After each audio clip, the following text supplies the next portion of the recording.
municipal pour votre invitation et votre accueil chaleureux. Cher Jean-François, je te remercie et je te félicite de continuer le travail entrepris par tes prédécesseurs et notamment notre ami Jean-Luc Coué. Vous le savez, je suis profondément attaché aux valeurs républicaines et à l'idéal de la laïcité.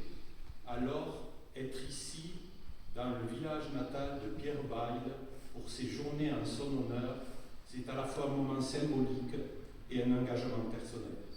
Pierre Bayle, nous le savons, est une figure qui inspire. Un ariégeois visionnaire, un homme de pensée, de culture, un pionnier de la tolérance. À son époque, il défendait déjà avec courage la liberté de conscience, la séparation des convictions et du pouvoir politique, le respect de l'autre dans ses différences. Et force est de constater que 300 ans plus tard, son message reste d'une brûlante actualité. Je tiens à saluer aujourd'hui la richesse et la vitalité des journées de Pierre Bayle à l'occasion des 35 ans de la maison qui porte son nom. À travers ces journées, c'est une figure essentielle de notre patrimoine intellectuel qui est mise à l'honneur.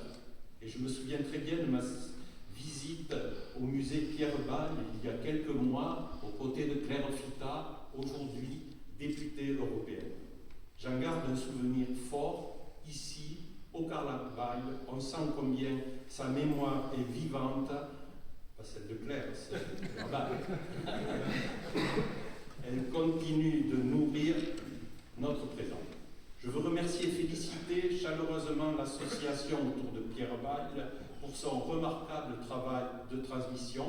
C'est grâce à vous que le nom de Pierre Bayle continue de résonner ici comme ailleurs. Et quel rayonnement avec ce colloque international qui réunit aujourd'hui des chercheurs venus de l'Europe, mais aussi du monde entier. Ces échanges scientifiques sont une richesse. Ils incarnent l'esprit d'ouverture, de dialogue, de rigueur intellectuelle qui animait Pierre Bayle.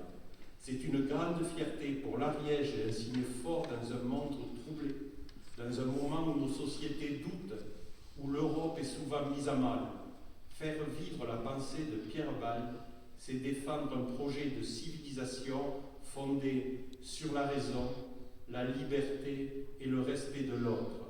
C'est ce combat profondément républicain que je mène aussi en tant que sénateur. Je veux également saluer l'attribution du titre de citoyen d'honneur à deux éminents chercheurs. Ils font, par leur engagement intellectuel, rayonner la pensée de Pierre Bayle bien au-delà de nos frontières. Merci et félicitations à eux. Je terminerai en disant un immense bravo à vous tous. Merci pour ce que vous faites ici.